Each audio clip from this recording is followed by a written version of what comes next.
perda baru kita, struktur baru kita.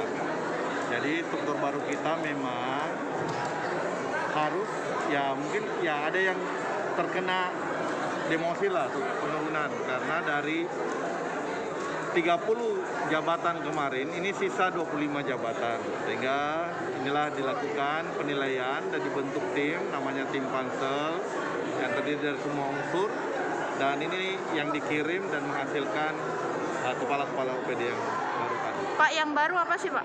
Ya? Yang dirampingkan, OPD yang dirampingkan. Ada beberapa yang dirampingkan, misalnya dinas pekerjaan umum gabung dengan perhubungan, dinas lingkungan hidup gabung dengan dinas perumahan, kemudian dinas pendidikan ada gabung bidang kebudayaan di sana, dan dinas pariwisata gabung dengan pemuda dan olahraga. Jadi ada 5 OPD ya Pak? Ya, ada 5 OPD yang gabung.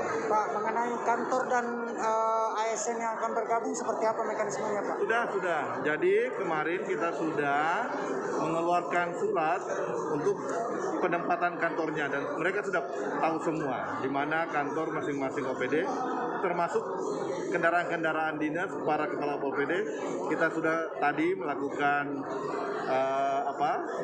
pengumpulan semuanya, dan sekarang sudah langsung didistribusikan. Kemarin kan ada kantor yang tidak berfungsi Pak, itu gimana nantinya? Ya.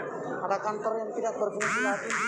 Ya, ternyata setelah kita penilaian ada beberapa kantor yang memang kemarin tidak berfungsi sudah difungsikan.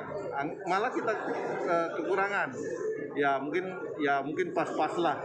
Ya misalnya BKKBN yang bergabung dengan anak.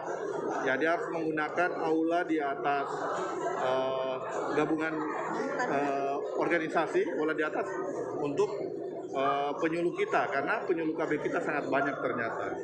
Kemudian perhubungan dengan PU